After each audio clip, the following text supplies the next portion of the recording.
প্রতিনিয়ত স্মার্টফোনের মধ্যে নতুনত্ব খুঁজতে গিয়ে দেখলাম ভিভো তাদের স্মার্টফোনগুলোকে নিয়ে খুব বেশি কাজ করতেছে এবং তাদের স্মার্টফোনগুলোর ক্যামেরা, ডিসপ্লে এবং পারফরমেন্স এই তিনটা সেকশন নিয়ে কিন্তু ভিভো খুব জোর দিয়েছে তাদের কাস্টমারদেরকে ভালো কিছু প্রোভাইড করার জন্য। ঠিক তেমনই আজকের একটা স্মার্টফোন আমরা পেয়ে গিয়েছি, সেটি হচ্ছে ভিভো S15। তো ভিভো S15 5G এই স্মার্টফোনটির মধ্যে রয়েছে দারুণ কিছু স্পেসিফিকেশন, যেখানে থাকছে 6.62 ইঞ্চির অ্যামোলেড ডিসপ্লে, 120 হার্টজের রিফ্রেশ রেট, 64 মেগাপিক্সেলের ক্যামেরা এবং কলকম স্ন্যাপড্রাগন 875G প্রসেসর। এছাড়াও থাকছে 4500 মিলিঅ্যাম্পিয়ারের ব্যাটারি এই স্মার্টফোনটির মধ্যে। তো আজকের ভিডিওতে আমরা ভিভো S15 এই স্মার্টফোনটি নিয়ে ইন ডিটেলস আলোচনা করব এবং এই ফোনটি আমাদেরকে কী কী স্পেসিফিকেশনগুলো প্রোভাইড করতেছে সেই বিষয় সম্পর্কে আপনাদেরকে জানিয়ে দেওয়ার চেষ্টা করব।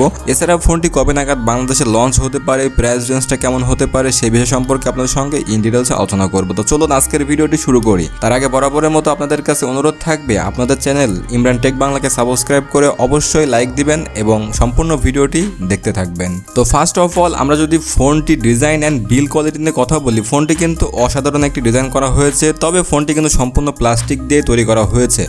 যদিও এই বাজেট রেঞ্জ অনুযায়ী আমরা অবশ্যই এই ফ্রেমটা দেখতে পাই অ্যালুমিনিয়ামের বডি দ্বারা, কিন্তু এখানে তো সম্পূর্ণ প্লাস্টিক দিয়ে তৈরি করেছে, তবে প্লাস্টিক কোয়ালিটি কিন্তু মোটামুটি তারা বেটার রাখার চেষ্টা করেছে। ফোনটির ওয়েট রাখা হয়েছে 197 গ্রাম এবং এই ফোনটি কিন্তু আপনারা বিভিন্ন কালারে পেয়ে যাবেন। তাছাড়া ফোনটি যে ক্যামেরা ডিজাইনটা করা হয়েছে সেটি কিন্তু খুবই সুন্দর এবং ফোনটি কিন্তু একটি বক্সে ডিজাইন করা হয়েছে ভিভো S15 এই স্মার্টফোনটিতে। এরপরে আমরা ফোনটি ডিসপ্লে নিয়ে যদি কথা বলতে যাই, ফোনটিতে আপনারা পেয়ে যাবেন 6.62 ইঞ্চি ফুল HD প্লাস অ্যামোলেড ডিসপ্লে। এটি স্যামসাংয়ের একটি প্রোডাক্ট, যেখান থেকে আপনারা খুব ভালোভাবে একটা খুব ভালো ব্রাইট ডিসপ্লে পেয়ে যাবেন এই স্মার্টফোনটি থেকে। ফোনটিতে কিন্তু আপনারা HDR10 প্লাসের সাপোর্টও পেয়ে যাচ্ছেন। এছাড়াও পাচ্ছেন 120 হার্টজের ফাস্ট রিফ্রেশ রেট, যেখান থেকে আপনারা ফোনটি যখন ব্যবহার করবেন তখন খুবই স্মুথ একটা ফিল পাবেন ভিভো S15 এই স্মার্টফোনটিতে। ফোনটিতে পিক ব্রাইটনেস ব্যবহার করা হয়েছে 1300 নিটসের পিক ব্রাইটনেস, যেখান থেকে আপনারা ডিরেক্ট সানলাইটে গেলেও ফোনটির ভিজিবিলিটি অনেক বেশি পাবেন এবং কোনো সমস্যা ফিল করবেন না ফোনটি ব্যবহার করার ক্ষেত্রে।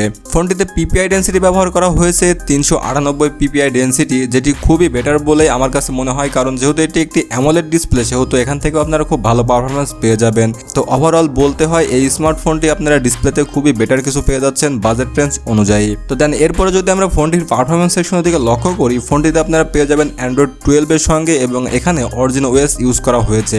ফোনটিতে চিপসেট হিসেবে ব্যবহার করা হয়েছে কলকম স্ন্যাপড্রাগন 875G প্রসেসর, যেটি 7 ন্যানোমিটারের উপরে বেস করে তৈরি করা এবং এটি খুবই অসাধারণ একটি প্রসেসর, আপনাদেরকে গেমিং সেকশনে খুবই বেটার পারফরমেন্স দিতে সাহায্য করবে। এছাড়াও ক্যামেরা, ডিসপ্লে সবগুলো বিষয় নিয়েই একটা কম্বিনেশন পারফরমেন্স আপনাদেরকে দিবে ভিভো S15 5G এই স্মার্টফোনটি।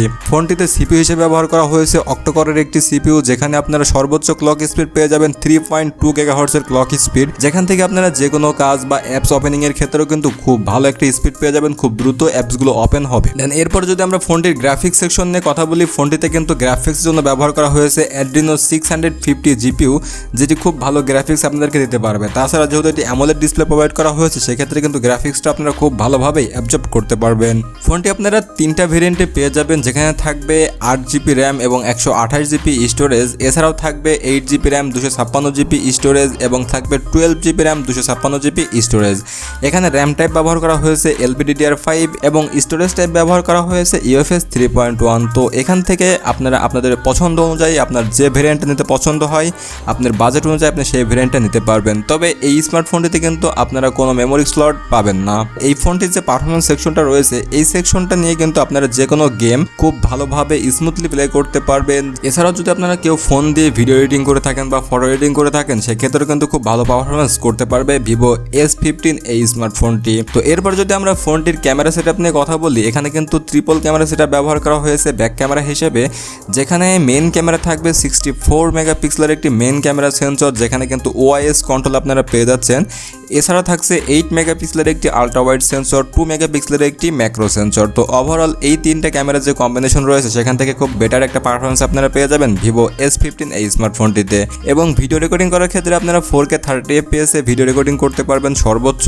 এছাড়া ফোনটি সেলফি ক্যামেরাতে আপনারা পেয়ে যাবেন 32 মেগাপিক্সেলের একটি সেলফি ক্যামেরা, যেটি খুবই বড় একটি সেন্সর এবং এখান থেকেও কিন্তু আপনারা খুব বেটার কোয়ালিটির ফটোশুট করতে পারবেন সেলফি ক্যামেরা দিয়ে। সেলফি ক্যামেরা দিয়ে ভিডিও রেকর্ডিং করার ক্ষেত্রে আপনারা 1080p 30fps এ ভিডিও রেকর্ডিং করতে পারবেন। তো আমার মনে হয় ওভারঅল যে ক্যামেরা সেটআপ ব্যবহার করা হয়েছে ভিভো S15 এই স্মার্টফোনটিতে, এই ক্যামেরা সেকশন নিয়ে আপনারা মোটামুটি সবাই সন্তুষ্ট থাকবেন। ফোনটিতে আপনারা 3.5 5mm হেডফোন জ্যাকটা পাবেন না। এছাড়া ফোনটিতে কিন্তু খুবই লাউড একটা স্পিকার ব্যবহার করা হয়েছে। যদি কানেক্টিভিটির দিকে আপনারা লক্ষ্য করেন, ফোনটিতে কিন্তু আপনার শুধুমাত্র রেডিও সেন্সরটা বাদ দিয়ে বাকি সবগুলো সেন্সরটাই পেয়ে যাবেন এই স্মার্টফোনটিতে। এবং ফোনটিতে ব্যবহার করা হয়েছে আন্ডার ডিসপ্লে ফিঙ্গারপ্রিন্ট সেন্সর, যেটি একটি অপটিক্যাল ফিঙ্গারপ্রিন্ট সেন্সর এখানে ব্যবহার করা হয়েছে। এছাড়াও থাকছে সেন্সরের ক্ষেত্রে অ্যাক্সিলোমোটো, জাইরা, প্রক্সিমেটলি, কম্পাস সব ধরনের সেন্সরগুলো আপনারা পেয়ে যাচ্ছেন এই স্মার্টফোনটিতে। ফোনটি যদি আমরা ব্যাটারি সেকশন থেকে লক্ষ্য করি, এখানে 4500 মিলিঅ্যাম্পিয়ারের একটি ব্যাটারি ব্যবহার করা হয়েছে এবং চার্জার হিসাবে এখানে 66 ওয়াটের একটি ফাস্ট চার্জিং সিস্টেম ব্যবহার করা হয়েছে, যেখান থেকে আপনারা 18 মিনিট সময়ের মধ্যে ফোনটিকে 50% চার্জ করে নিতে পারবেন। ফোনটি আপনারা তিনটা কালারে পেয়ে যাবেন, ব্লু, ব্ল্যাক এবং ইয়েলো। তো এই তিনটা কালারের মধ্যে আপনার যে কালারটা পছন্দ আপনি সেই কালারটা নিতে পারেন। এখন অনেকের মধ্যে প্রশ্ন থাকতে পারে, ভাইয়া ফোনটি কবে নাগাদ লঞ্চ হবে এবং ফোনটির প্রাইস রেঞ্জটা কেমন হতে পারে। তো বাংলাদেশে ফোনটি অফিসিয়ালভাবে লঞ্চ হবে কিনা সে ব্যাপারে কোনো তথ্য আমাদের কাছে নেই, তবে ফোনটি আপনারা আনঅফিসিয়ালভাবে অ্যাভেলেবেল পেয়ে যাবেন। আর ফোনটি সম্ভবত জুন মাসের মাঝ বরাবরের দিকে আপনারা পেয়ে যেতে পারেন বাংলাদেশ বাজারে। এখন কথা হচ্ছে ফোনটির প্রাইস রেঞ্জটা কেমন হতে পারে। ফোনটি কিন্তু 380 ইউরোতে লঞ্চ হয়েছে এবং এই ফোনটি যদি বাংলাদেশে আসে সেক্ষেত্রে 35 থেকে 40,000 টাকার মধ্যে আপনারা এই স্মার্টফোনটি পেয়ে যাবেন। তো বন্ধুরা, এই ছিল আমাদের আজকের ভিডিও। আর Vivo S15 এই স্মার্টফোনটি সম্পর্কে আপনাদের কি মতামত সেটি অবশ্যই কমেন্ট করে জানিয়ে দিবেন। তো ভিডিওটি শেষ করার আগে আপনাদের কাছে অনুরোধ থাকবে ভিডিওটি লাইক করে দেবেন, আর সাবস্ক্রাইব না করে থাকলে সাবস্ক্রাইব করে আমাদের সঙ্গেই থাকবেন।